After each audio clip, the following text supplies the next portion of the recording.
እሺ ልጆች እንዴት ናችሁ? ሂሳብ እንዴት ነው? ትምህርቱ እየገፋ ነው? እየተከተላችሁ ነው? አብረን ያለ ነው? ከኔ ጋር ናችሁ? በጣም ግሩም።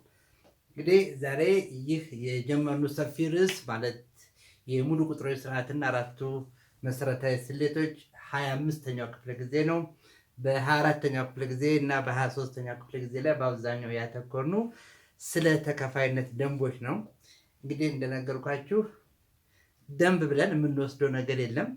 ያ ደንብ እንዴት እንደመጣ ይሰራል ወይ አይሰራም ወይ የሚለውን ያው እንግዲህ በሂሳባዊ መንገድ አረጋግጠን አምነን ነው መቀበል ያለብን። ሁልጊዜ እንግዲህ ሂሳብን ከሌላው ነገር የሚለየው ይሄ ነው እና ሁሉን ነገር ያረጋገጥን ሁሉን ነገር እያየ ቢያንስ ያንን ደንብ ለመቀበል ራሳችንን አሳምነን መሆን መቻል አለበት። እንግዲህ የዛሬም ርዕስ ለመጀመር እንደለመድነው የማሟሟቂያ ጥያቄዎችን ሞቅ አድርገን እንጀምራለን። ያው እንግዲህ ማሟሟቂያ ጥያቄዎች ላይ ሁልጊዜ ፍጥነት፣ ቅልጥፍና አስፈላጊ ነገር ነው። ይህን አሟልታችሁ ወደ ማሟሟቂያ ጥያቄዎች እንሂድ።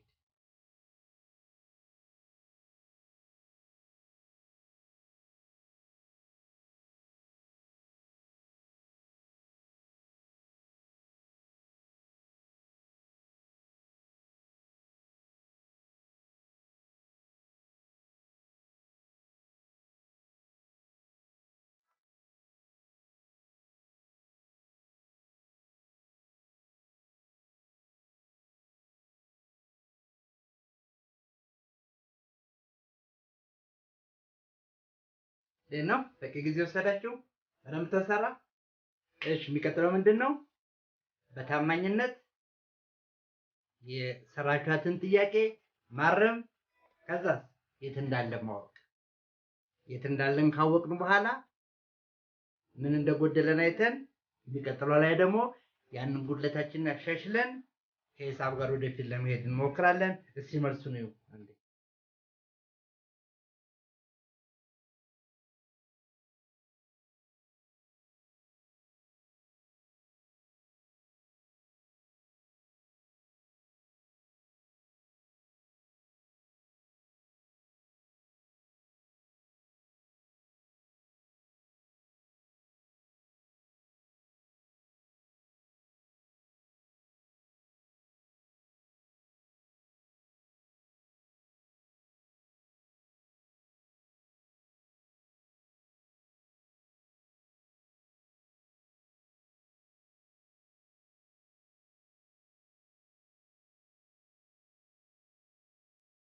እሺ ጥሩ ነው። እንግዲህ ያው ብዙ ራይት እንዳለ ነው የሚገባኝ። ኤክስም ካለ ነገ የሚሻሻል ነው።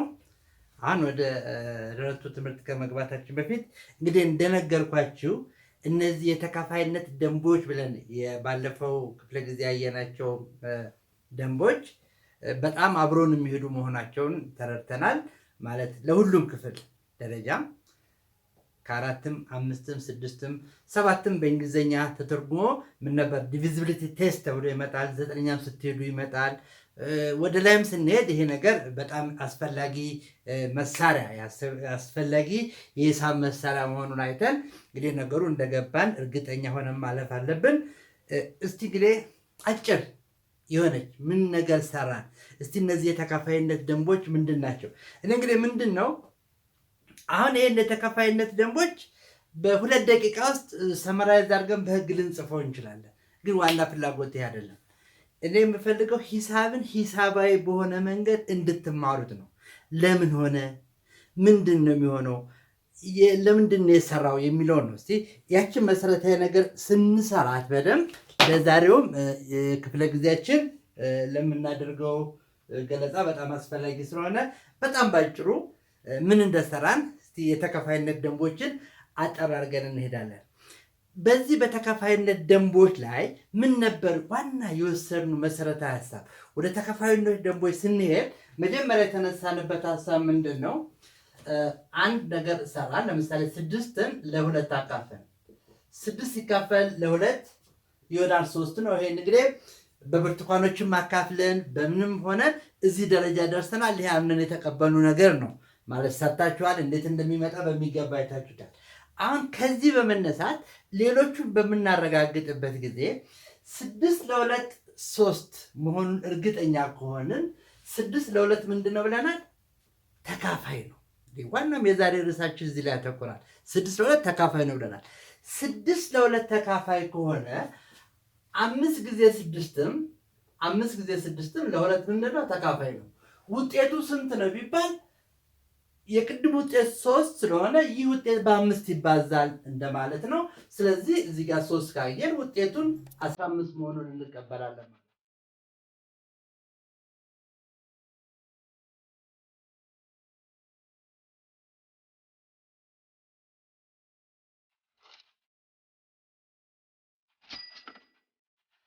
እንደገና ደግሞ አሁንም 100 ጊዜ 6ም ቢሆን ለ2 ተካፋይ ነው።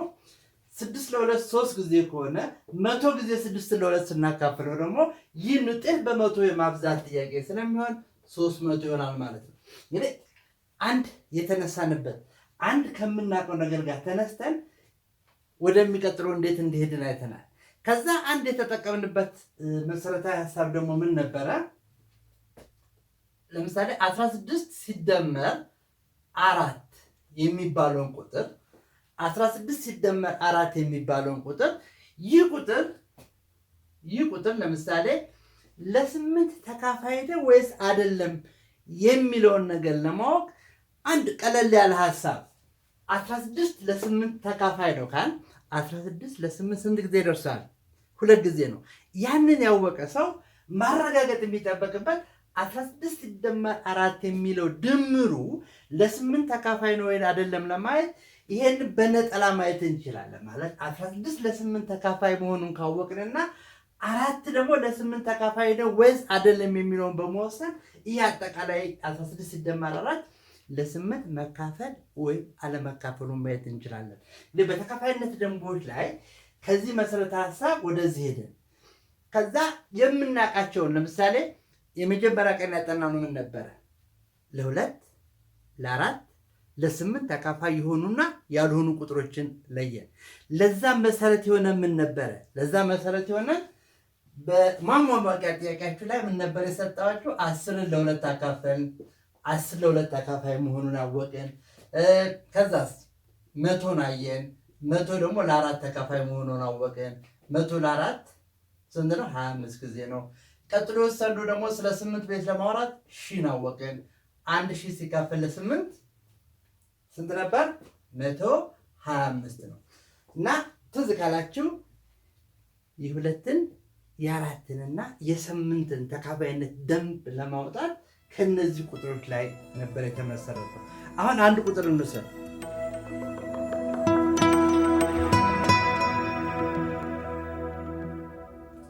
ይህ ቁጥር 57384 እንግዲህ ትልቅ ቁጥር ነው። እስቲ ይህን ቁጥር ለተለያዩ ሙሉ ቁጥሮች መካፈል ወይም አለመካፈሉን ለማየት እንዴት ነበር ያደረግነው? ይህን ቁጥር እንደምንፈልገው በተለያየ መንገድ ልንጽፈው እንችላለን። ለምሳሌ 2ን ስናጠና ቁጥሩ ምን ነበር ያደረግነው? ይህን ቁጥር 5 7 3 8 አሁን ይጋና ያለሁት እዚህ ጋር ያለሁት ትክክለኛ ቤቱን ለማስተካከል ይህን ቁጥር በ10 አባዛለሁ። አሁን ማን የቀረኝ? ከዚህ ቁጥር ጋር ይሄ እኩል እንዲሆን ላይ 4 አለን። አሁን 57384 ማለት 5738 ሲባዛ በ10 ሲደመር 4 ነው። እና እዚህ ላይ ምን ነበር መጀመሪያ የሰራነው ሐሳብ ምን ነበረ? 10 ለ2 ተካፋይ ከሆነ 10 ለ2 ተካፋይ ሆኖ 5 መሆኑን ስላየን 5738 በ10ም ለ2 ተካፋይ ነው። እቺ 10 ለ2 ተካፋይ ከሆነች 5738 ጊዜ 10ም ለ2 ተካፋይ ነው። እና ይህ ቁጥር ለ2 ተካፋይ መሆኑን አለመሆኑን ለመለየት ያየኑ የአንድ ቤቱን ብቻ ነበር፣ 4ን ብቻ ነበር።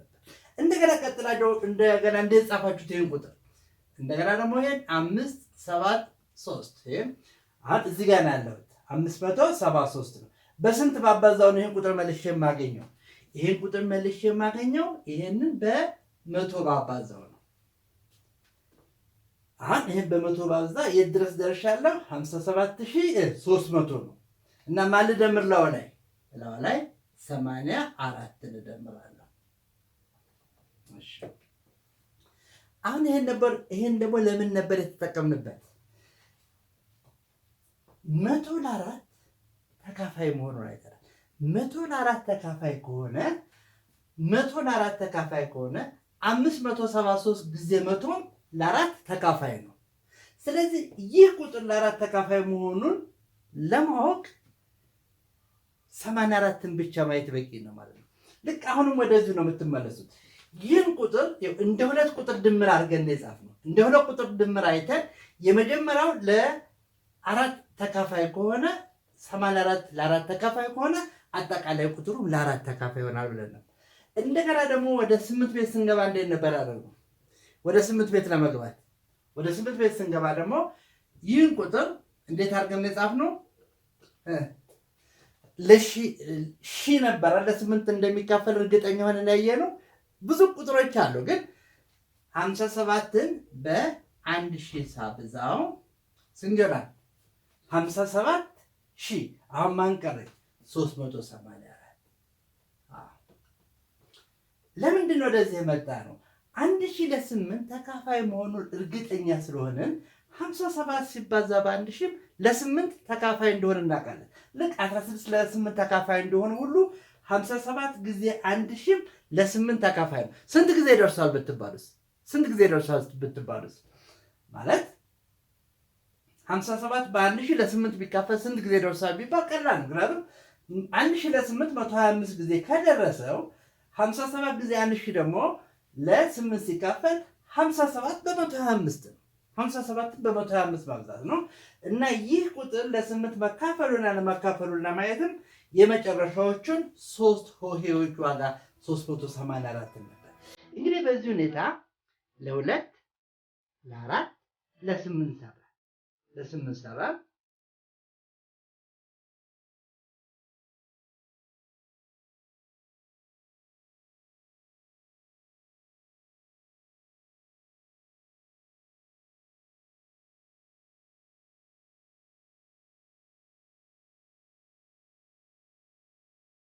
በመቀጠልስ በሚቀጥለው ቀን ያየኑ ምን ነበር? በሚቀጥለው ቀን ደግሞ ለ3 ለ6 ለ9 ተካፋይ መሆናቸውን አየን። እንግዲህ ይሄን መሰረታዊ ሀሳብ ነበር የተጠቀምነው። ሌላው 384 ትንሽ ቁጥሩን ቀለል እናድርገው ለስራ እንዲመቸን። 384 ለ3 ተካፋይ ነው ወይስ አይደለም ስንባል ምን ነበር የሞከርነው?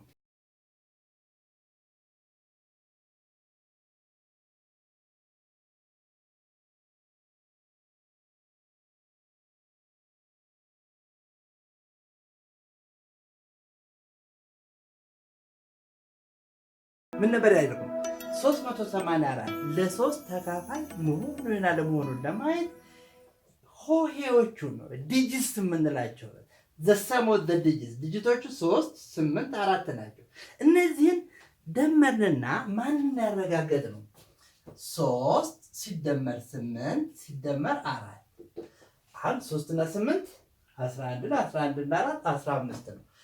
የሆሄዎቹ ድምር 15 መጣና 15 ለ3 ተካፋይ ከሆነ ይህ አጠቃላይ ቁጥር ለ3 ተካፋይ ነው። ይህ ቁጥር የማለት የሆሄዎቹ ድምር ለ3 ተካፋይ ካልሆነ ደግሞ ይህ ቁጥር ለ3 ተካፋይ አይደለም እና ያረጋገጥነው በ3 በ8 እና በ4 ድምር ነበር። ይህስ ከዋናው ቁጥር ጋር ምን ግንኙነት አለው የሚለው ትዝ ይላችኋል? እንዴት ነበር ያገናኘ ነው? አሁንም ቀላል ነው። ምን ነበር ያደረግነው? 384ን ምን አደረግን? 384 ማለት ስንተነትነው 3 ጊዜ 100 ሲደመር 8 ጊዜ 10 ሲደመር 4 በዚህ ትንትን እንደምንጽፍ አይተን 384 ማለት በዚህ ሁኔታ እንደሚተነተን አይተን። እስቲ መለሳችሁ ወደዚህ መልሱ። እስቲ ፈተን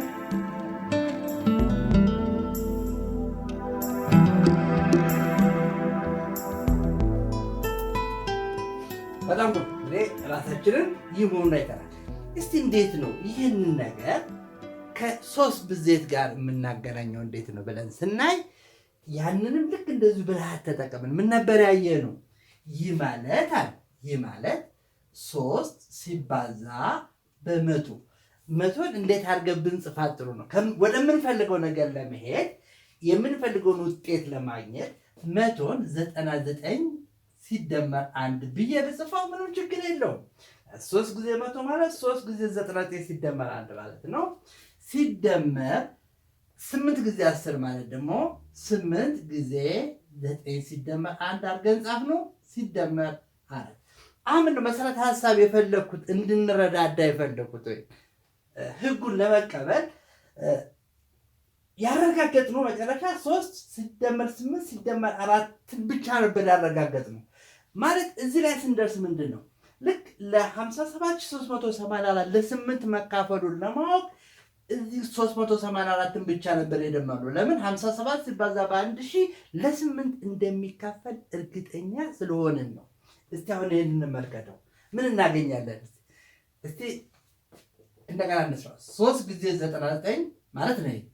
3 ጊዜ 99 ሲደመር 3 ጊዜ 1 ሲደመር አብራችሁ ናቸው 8 ጊዜ 9 አይደል እንዴ? ይህ ምንድን ነው? የማብዛት የስርጭት ባህሪ ዲስትሪቢዩቲቭ ፕሮፐርቲ ኦፍ መልቲፕሊኬሽን ምን ነው? 8 ጊዜ 1 ቻንታ ያለች 8 ጊዜ 1 8 ሲደመር 4 ይሄ ማለት 8 ጊዜ 9 8 ጊዜ 1 8 ነው መደመር 4። አሁን እርግጠኛ የሆነው ማካፈል የፈለኩት ለ3 ነው። 9 ለ3 እንደሚካፈል እርግጠኛ ነው አይደል? 9 ለ3 ይካፈላል። ቀላል ቁጥር ነው እሱ ስለማውቀው 9 ለ3 ከተካፈለ 99ም ለ3 ይካፈላል። 99 ለ3 ከተካፈለ ደግሞ 3 ጊዜ 99ም ለ3 ይካፈላል። ስለዚህ እርግጠኛ የሆንባቸውን ነገሮች እስቲ አብረን እንሰብስባቸው። እርግጠኛ የሆንኩት አሁን ማለት ነው 3 ጊዜ 99 እንግዲህ የወሰኑና ያልወሰኑ በደንብ ለዩ። እዚህ ጋር ይሄን እርግጠኛ ስለሆንኩኝ ወደዚህ ወሰድኩት። ሌላስ እርግጠኛ ያላችሁበት ነገር እዚህ ጋርም አለ ሲደመር 8 ጊዜ 9 እዚህ ጋርም እርግጠኛ ነኝ። አሁን የቀሩት ቁጥሮች ማን ናቸው? ዋው ኮሜት ዘንድሮ ከኬጂ ጀምሮ እስከ 6ኛ አደገች በለኛ። እውነትም አደገች። ኮሜት ተፈለገች። አሁን የሁሉም ናት። በአጸደ ሕፃናት የልጆውን ማስተዋል ኮሜት ያግዘዋል። ወደ 1ም ሲገፉ 2ኛም ሲያልፉ ወደ 3 ሲዘሉ ለ4ኛ ክፍሉ 5ኛም ላሉ አልፎም 6ኛ ከች እንግሊዘኛ ከተፍ ማትማቲክሱ አካባቢ ሳይንሱ አማርኛ ራሱ ሁሉም ካስቴር ነጋ ኮሜት በጣም ሸጋ ከኮሜት ጋር ያጥኑ 7ኛም ሆኑ 8ም ደረሱ 9 ገሰገሱ 10ም አለፉ 11ም ገፉ 12ም ገቡ። አጋዥ ነው ከልቡ በሁሉም ደረጃ ኢኮኖሚክስ ፍርጃ አማርኛው ጠጣር እንግሊዝኛው ጣ ኬሚስትሪው ፈንጂ አንተ ያለ ባዮሎጂ እግዞ ስነ ዜጋ ጂኦግራፊው አደጋ ሂሳብ ናላዞረ ሂስትሪው ጠጣራ ፊዚክስ አስቸገረ። ምንድነው መፍትሄው? ይሄው ኮሜት ሰፕሊሜንተሪ ቡክ አወቅና ዘንድሮ በተማሪ አይምሮ ኮሜት ተጨምሮ ኮሜትን ሲገዙ ከመጽሐፍቱ ጀርባ የአስቴር ነጋ አርማ መኖሩን ያስተውሉ። ይህ አርማ ከሌለም የአስቴር ነጋ አይደለም። አስቴር ነጋ አሳታሚ። እስቲ አሁን ይሄ ነው የቀሩት ቁጥሮች ምንድን ነው? 3 ጊዜ 1 3 ሌላ የቀረ ቁጥር ሲደመር 8 ሌላ የቀረ ቁጥር ሲደመር 4።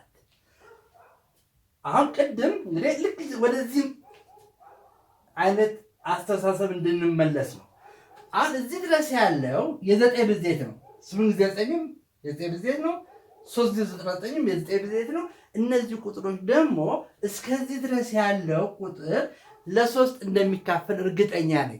አሁን ሙከራዬን የማደርገው ማለት ነው 3 ሲደመር 8 ሲደመር 4 እና የ3 የተካፋይነት ደንብ የሚያሳየን 3 ሲደመር 8 ሲደመር 4 መሆኑ ነው።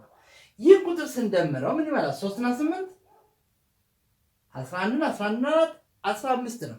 15 ለ3 ስለሚካፈል ይህ ቁጥር ማለት 384 ለ3 ተካፋይ ላይ ብለን እንግዲህ ይሄን ወደ 99 በመውሰድ ነው። ይህ የተካፋይነት ደንብ መልሶ በ9 ቁጥር ላይ የሰራኑንም ደንብ ለማረጋገጥ ያገለግለናል። ለምን? ልክ በ9 ቁጥሩን ስትሰሩ ልክ ቁጥሩን ማለት እዚህ ጋር ስተነትኑ 199 ሲደመር 1 አድርጋችሁ ስትመጡ ይህ ቁጥር ለ9 መካፈሉን እርግጠኛ እንሆንና መጨረሻ ላይ ቼክ የምናደርገው የሆሄዎቹ ድምር ነው። እንግዲህ ይህን ይመስላል። እንግዲህ ትንሽ አንዳንዴ ከአቅም ውጭ ሊሆን ይችላል። ግን ቢሆንም ትንሽ ነገር አይተን ማለፍ አለብን። ለምን ምንም ደንብ እንደዚሁ ተሰጥቶ የሚያልፍ ነገር የለም። ማረጋገጥ አለማረጋገጥ የአቅም ጉዳይ ይሆንና በሂሳብ ላይ ግን እንደዚሁ እንደወረደ የምንጠቀምበት ነገር የለም። ሂሳብም እንግዲህ ሂሳብ የሚያሰኘው ነው።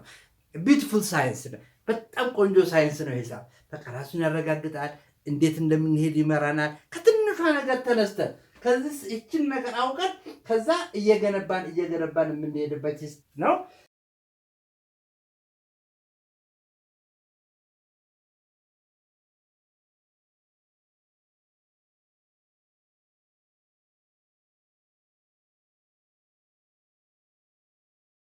እንግዲህ የግራ መንገዳችሁን ከመጣን አይቀር እስቲ ይህን ቁጥር አሁን በዚህ ላይ የመጨረሻ መልመጃችን ይሆናል። ይህን ቁጥር 57384ን ስለተለያየ ቁጥር ፈትሹት። ለ2፣ ለ4፣ ለ6፣ ለ3፣ ለ6፣ ለ9 ለሁሉም ፈትሹት እስቲ 57384 ተካፋይ ነው ወይስ አይደለም? እንግዲህ ይህ ባለፈው የሰራነው ነው። ትንሽ እንግዲህ በደረጃችን ይከብዳል ብዬ ስላሰቡ ቀስ ብለን ነው የምንሄደው። የሚያስቸኩለን ነገር የለም። ግን ትልቁ ነገር ምንድን ነው? ይህን ኮርሱን ስንጨርሰው በሚገባ መሰረታዊ ነገሮችን እናውቃለን። ከዛ የትኛውም ክፍል ላይ የሂሳብ ትምህርት መከታተል ብንፈልግ ከመምህሩ ጋር እኩል በአንድ ቋንቋ ማውራት እንችላለን ማለት ነው። አሁን እንግዲህ የዚህ በኢትዮጵያ ልጆች የሚዘጋጀው የሂሳብ ትምህርት ፕሮግራም ዋና ዓላማው ምንድን ነው? መሰረታዊ ነገሮችን ጨብጣችሁ የሚቀጥለውን መንገዳችሁን ቀላል ዘና ብላችሁ እንድትማሩ ማድረግ ስለሆነ አሁን ነው እንግዲህ የክፍል ስራ አልበላት 57384 ሞክራል።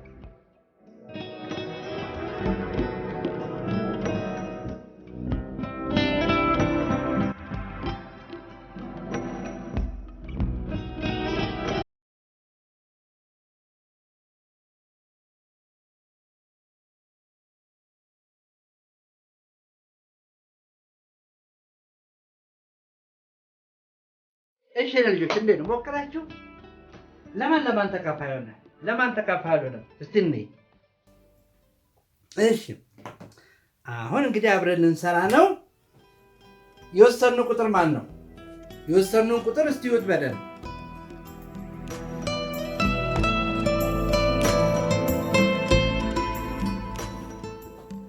እሺ ልጆች የወሰኑ ቁጥር ማን ነው? 57384 ነው። ይህን ቁጥር እስቲ እንፈትሸው። በተለያየ ከማን ጀምር? ከሚቀላችሁ ከሁለት በጣም ጥሩ። እሺ እንግዲህ አንድ ሙሉ ቁጥር ለሁለት ተካፋይ ነው ወይም አይደለም ለማለት የምናየው የአንድ ቤቱ ነው። አንድ ቤቱ 4 ነው። ስለዚህ ይህ ቁጥር ለሁለት ተካፋይ ነው። ምን ሲሆን ነው ለሁለት ተካፋይ የሚሆነው? የአንድ ቤቱ 0፣ 2፣ 4፣ 6 ወይም 8 ከሆነ ነው። ከነዚህ አማራጮች ስለሆነ ይህ ቁጥር ለሁለት ለምን ላድርገው? ተካፋይ ነው ለማለት ራይት አለ።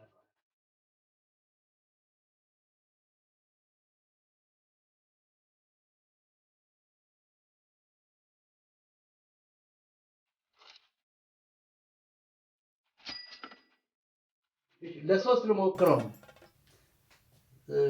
ለአራት ልጨርስላችሁ። መጀመሪያ ለሁለት የአንድ ቤቱን ያየ ነው። በአራት ተካፋይ ነው ወይም አይደለም ለማለት ማንን ነው የምታዩት? በቀኝ በኩል ያሉትን ሁለት ሆሄዎች ዋጋ። ሁለት ሆሄዎች ዋጋ ስንል ምንድን ነው? የዚህ 10 ቤቱ ነው። የ8 የቁጥር ቤት የ10 ቤት ነው። የቁጥሩ ዋጋ የሚወክለው ግን 80 ነው። ይህ ደግሞ 4ን ይወክላል። ሁለቱ ሆሄዎች 84ን ይወክላሉ። ስለዚህ 84 ለ4 ይካፈላል ወይስ አይካፈልም ነው? 84 ለ4 ይካፈላል አይካፈልም? ይካፈላል። ለ4 ስንት ጊዜ? 21 ጊዜ ነው። ስለዚህ ለ4 ብዬ ራይት አደርጋለሁ። ለ8 ለማየት ደግሞ የመጨረሻዎቹን 3 ሆሄዎች ዋጋ ማለት 384 ነው። እንግዲህ ማካፈል ይረሳል ልጆች። 384 ሲካፈል ለ8 ነው። የመጨረሻዎቹ 3 ሆሄዎች ዋጋ ለ8 ተካፋይ ከሆነ ይህ ቁጥር ለ8 ተካፋይ ነው ማለት ነው። 3 38 38 ለ4 4 ጊዜ 32 ከ8 ላይ 2 6 64 64 ለ8 8 ጊዜ 8 ጊዜ 8 64 ሲቀነስ 0 ይሆናል።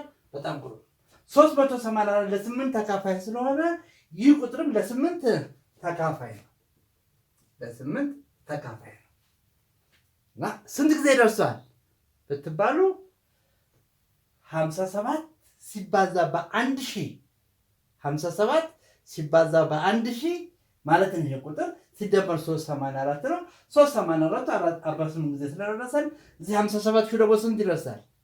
1000 ለ8 ሲካፈል 125 ነው። መነሻችን ስለሆነ ታትረውሳለሁ። ስለዚህ 125ን በ57 አባዝቼ ነው ለይሄ መደመር ነው። ቀላል። ስለዚህ ሁልጊዜ አትርሱ። ማስታወስ ያለብን ምንድነው? ቀላል ሙከራ 16 ሲካፈል ለ4 ለ8 ተካፋይ መሆኑን አለመሆኑን ለማወቅ እዚህ ጋር ያለችውን ቁጥር እርግጠኛ ከሆንኩ እቺ ሁለተኛዋን ብቻ ማየት ነው። ይሄን ፕሪንሲፕል ነው የምንጠቀመው። እሺ ለ8 ተካፋይ ነው። በመቀጠል ለ3ስ ለ3 ምን ነበር ሙከራው? ሆሄዎቹን መደመር፣ የሆሄዎቹን ድምር። የሆሄዎቹ ድምር ማለት ማን ነው? 5 ሲደመር 7 ሲደመር 3 ሲደመር 8 ሲደመር 4 ስንት ይሆናል? 5 እና 7 12 15 23 23 እና 4 27። አሁን ድምሩ የሆሄዎቹ ድምር 27 ነው። ስለዚህ 27 ለ3 ከተካፈለ ይህ ትልቅ ቁጥርም ለ3 ይካፈላል። 27 ለ3 ይካፈላል። አዎ አንዳንድ 27 ራሱ ከጠፋብን ደግሞ ምን ነበር የምታረጉት? 27 ራሱ ቢጠፋብን ለ3 ተካፋይ ነው አይደል አይደለም ለማለት መልሰን ደግሞ የ27ን ሆሄዎች 2 እና 7ን እንደምራለን። ስንት ይሆናል? 9 ይሆናል። 9 ደግሞ ለ3 ስለሚካፈል 27 ለ3 ይካፈላል። ይህ ቁጥር ለ3 ይካፈላል። ለ6 መካፈሉንስ አንድ ቁጥር ለ6 ይካፈላል ማለት ምን ማለት ነው? አንድ ቁጥር ለ6 ይካፈላል። አንድ ሙሉ ቁጥር ለ6 ተካፋይ ነው ማለት ያ ቁጥር ሲካፈል ለ6 ማለት ሲካፈል ለ2 ሲባዛ በ3 ነው። ስለዚህ አንድ ቁጥር ለ6 ተካፋይ መሆን ካለበት ለ2 መካፈል አለበት፣ ለ3 መካፈል አለበት። ይህ ቁጥር ለ3 እንደሚካፈል አረጋግጠናል። ለ2 እንደሚካፈልስ አረጋግጠናል።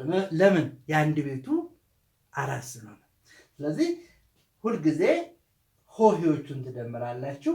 የሆሄዎቹ ድምር ለ3 ተካፋይ ሆኖ ቁጥሩ ደግሞ ተጋማሽ ቁጥር ከሆነ ምን ይሆናል? ለ6 ይካፈላል። ስለዚህ አንድ ሙሉ ቁጥር ለ3 ተካፋይ የሚሆነው የሆሄዎቹ ድምር ለ3 ተካፋይ ከሆነ ነው። ለ6 ተካፋይ ደግሞ የሚሆነው መቼ ነው? ለ3 ተካፋይ ሆኖ ተጋማሽ ሲሆን ኢቭን ነምበር ሲሆን ነው። ኢቭን ደግሞ የሚሆነው መቼ ነው? ተጋማሽ የሚሆነው የአንድ ቤቱ 0 2 4 6 ወይም 8 ከሆነ ነው። ስለዚህ እንግዲህ ለ6 ማይተናል። ዋና ለ6 መካፈል ማለት ለ2ም ለ3ም መካፈል ማለት ነው። 2 የራሷ ተካፋይነት ደንብ አላት፣ 3ም የራሷ ተካፋይነት ደንብ አላት። የ2 የተጋማሽ ቁጥር ደንብ ነው። የ3 ደግሞ የሆሄዎች ድምር ነው። ይህ እንግዲህ ካወቅን ቀላል ነው። መጨረሻ ላይ ለ9 መሆኑን ለማወቅ ምን ነበር የምናደርገው? የ9 መሆኑን ቁጥሮቹን እንደምራለን። 27 ሆነ። 27 ለ9 ይካፈላል አይካፈልም? ይካፈላል። ካቃታችሁ ደምሩት። 2 እና 7 9 ነው። 9 ለ9 ይካፈላል። ስለዚህ ራሱ ለሙከራው ሌላ ሙከራ ማድረግ ትችላላችሁ። ለደንቡ ሌላ ደንብ ማውጣት ትችላላችሁ። እና በዚህ ቁጥር እንግዲህ የተካፋይነት ደንብ በጣም አስፈላጊ ነው። ለምንድን ይሄን ነገር ትኩረት የሰጠ ነው? በጣም አብሮን የሚሄድ ነው አይደለም? ለወደፊት ራሱ ሰሞኑን ለምንሰራቸው ርዕሶች ሁሉ በጣም አስፈላጊ ነገር ነው። የተካፋይነት ደንብ ይሄን ይመስላል። አንድ መጨረሻ የሰባትን ታስታውሳላችሁ በደንብ የሰባት ተካፋይነት ደንብ። እሺ እስቲ ይህን ቁጥር 854 ይህ ቁጥር ለሰባት ተካፋይ ነው ወይስ አይደለም? ለማስታወስ ያህል ነው ትንሽ። ምክንያቱም ባለፈው እንደነገርኳችሁ የሰባት የተካፋይነት ደንብ ራሱ ከማካፈሉ ብዙ ስለማይተናነስ ብዙ አንጠቀምበትም፣ ግን ያው አውቀኑ ብናልፍ ጥሩ ነው። ምን ነበር የምናደርገው? የመጨረሻው የአንድ ቤት ሆሄውን ታውታላችሁ። የአንድ ቤት ሆሄው ማን ነው? የአንድ ቤት ሆሄው የ854 የአንድ ቤት ሆሄው 8 ነው። ስለዚህ አሁን ይሄን ስናነሳ ማን ይቀረናል? 85 ይቀረናል። የአንድ ቤት ሆሄውን በሁለት አባዙታላችሁ፣ እጥፉን ማለት ነው። የአራት እጥፍ ስንት ነው? 8 ነው። ስለዚህ ከ85 ሲቀነስ 8 ታረጉታላችሁ። ከ15 ላይ 8 7 ነው። ስራ በደረ 77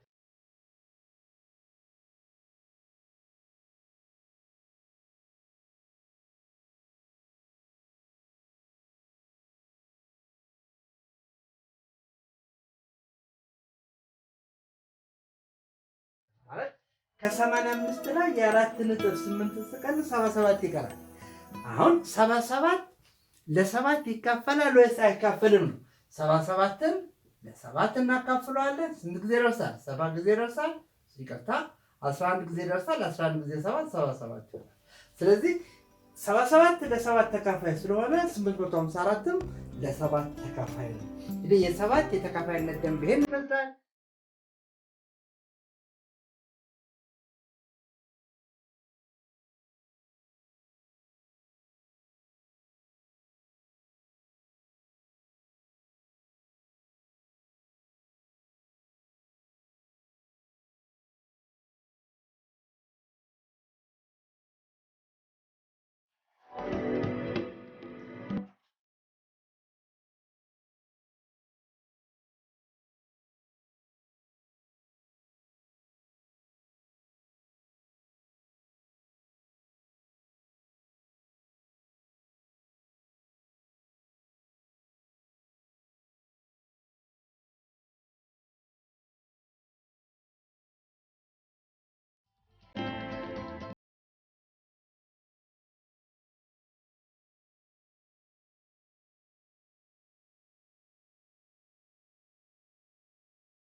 እሺ እንግዲህ ያው ምንድነው የሰሞኑ ትንሽ ርዕሶቹ የተደራረቡ ነው። ለምሳሌ የተካፋይነት ደንብ ስንሰራ የሁለትን፣ የአራትን፣ የስምንትን በአንድ ክፍለ ጊዜ ለመጨረስ ዛሬ ደግሞ 3ን፣ 6ን፣ 9ን እነዚህ በአንድ ክፍለ ጊዜ ላይ 5ም ነበር 10ም ነበር እና ትንሽ ጊዜ ፈይተናል እና ባለፈው ክፍለ ጊዜ እና በአሁኑ ትንሽ በቁጥሮች ጨዋታ ላይ ቀነስ አድርገነዋል።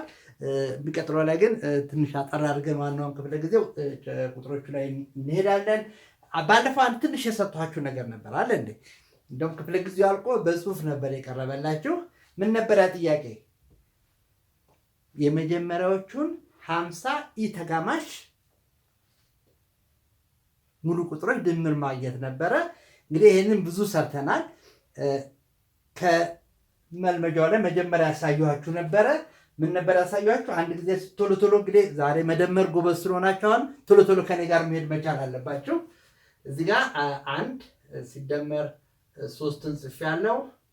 1 ሲደመር 3 ሲደመር 5 1 ሲደመር 3 ሲደመር 5 ሲደመር 7 1 ሲደመር 3 ሲደመር 5 7 9 ኢ ተጋማሽ ቁጥሮችን ነው እየጻፍኩ ያለሁት። 1 ሲደመር 3 ሲደመር 5 ሲደመር 7 ሲደመር 9 ሲደመር 11 ነው። አሁን ምንድነው ሂሳብ ላይ እንግዲህ ፓተርን አለው ወይ? ይሄ ነገር የሆነ የምናየው ነገር አለው ብለን ባለፈው ያየነው ነገር አለ። ለምሳሌ እዚህ ጋር የመጀመሪያዎቹን 2 ምንድን ነው የደመርነው? የመጀመሪያዎቹን 2 ኢ ተጋማሽ ሙሉ ቁጥሮች የደመርነው። እዚህ ጋር ደግሞ የመጀመሪያዎቹን 3 ኢ ተጋማሽ ቁጥሮች ደምረናል። እዚህ ጋር የመጀመሪያዎቹን 4 ኢ ተጋማሽ ቁጥሮች ደምረናል። 5ቶቹን ደመርን። እዚህ ጋር ደግሞ የመጀመሪያዎቹን 6 ኢ ተጋማሽ ቁጥሮችን ደመርን። ትዝ ይላችኋል ውጤቱ? ትዝ ይላችኋል? 1 እና 3 4 ነው። 1 እና 3 4 ከመጣልኝ እዚህ ጋር 5 ብቻ ነው የሚጨምረው አለ። 1 እና 3 ውጤቱን አውቄዋለሁ። እዚህ ጋር 9 ይመጣልኝ። እዚህ ጋር ደግሞ 16 ይመጣልኛል። 16 እስከ 7 ነው። እዚህ ጋር ስጨምር 25 ይመጣልኛል። እዚህ ጋር ድረስ ደምሬያለሁ። 25 እና 11 36 ይመጣል። እና ምን ነበር እንድታስተውሉ የነገርኳችሁ? ጥያቄውን ስጠይቅ መጨረሻ ክፍለ ጊዜ ላይ ያስተዋላችሁ ነገር ምንድን ነው? የመጀመሪያዎቹ 2 ኢ ተጋማሽ ቁጥሮች 4 ከሆነ የመጀመሪያዎቹ 3 9 ከሆኑ የመጀመሪያዎቹ 6 ደግሞ 36 ከሆኑ በእነዚህ ቁጥሮችና በድምሩ መካከል ያለውን ግንኙነት ዝምድና አጥንተን ነበር። አሁን እንግዲህ ሳልጠየቅ እንኳን ሳልደመር 7 ወዴት ይሄዳል ወደሚለው መድረስ መቻል ነበራል። እንዴ ደርሳችሁበታል? ምን ነበር? የ7 ደግሞ አሁን ከ11 ቀጥሎ የሚመጣው ኢ ተጋማሽ ቁጥር ማን ነው? ከ11 ቀጥሎ 13 ነው። ስለዚህ 36 እና 13 ደምር 49 ይመጣል። እኔ ግን ይህንን ሳልደምር በቀላሉ መስጠት ይችል ነበር ነው እንግዲህ ብዙዎቻችሁ ጥያቄ። ያው 7 ሲሆን 7 ጊዜ 7፣ 6 ሲሆን 6 ጊዜ 6፣ 5 ሲሆን 5 ጊዜ 5፣ 4 ሲሆን 4 ጊዜ 4፣ 3 ሲሆን 3 ጊዜ 3፣ 2 ሲሆን 2 ጊዜ 2። ስለዚህ የመጀመሪያዎቹ 50 ኢ ተጋማሽ ቁጥሮች ማን ነበር ለሚለው መልስ ሰጥታችኋል። ማን ነው የሚሆነው? 50 ጊዜ 50። 50 ጊዜ 50 ማለት ስንት ነው? 2500። 50 ጊዜ 50 2500 ነው። በደንብ ልብ አላችሁ። ይህንን ባለፈው ጊዜ ከሰራ ነው ከ1 እስከ 100 ሙሉ ቁጥሮችን ደምረናል። ትዝ ይላችኋል? ከ1 እስከ 100 ሁሉንም። ያኔ ግን ማን ነበሩ? ተጋማሾቹም ነበሩ፣ ኢ ተጋማሾቹም ነበሩ። አሁን ደግሞ የቤት ስራ ሰጥቻችሁ ልሄድ ነው። ምንድነው የቤት ስራው? የመጀመሪያዎቹን 50 ኢ ተጋማሽ ቁጥሮች ይሄ ከሆነ የመጀመሪያዎቹ 50 ተጋማሽ ቁጥሮች ድምር ስንት ነው? ይሄ ቤት ስራ ነው። እንግዲህ በቁጥሮች ተዝናኑ። እንግዲህ ሂሳብ እኔ ያስደስታል ማለት እንግዲህ ይሄንን አይነት ግንኙነት ማየት እንግዲህ ለወደፊት በጣም እንግዲህ አሁን ዛሬ 5 አፕል ያለ ወደ ትምህርት ስትሄዱ ገና ከ6 ዓመት በኋላ ነው የምትማረው። ግን ሊገባችሁ እንደሚችል እርግጠኛ ስለሆንኩ ነው መደጋግመው ደግሞ ወደ አቅማችን ለማንጣት ነው ነገሩን። በጣም ዘና እያላችሁ ሞክሩት፣ ዘዴዎቹን ፈልጉ፣ ተመራመሩ። እንግዲህ አብራችሁ ስለነበራችሁ በጣም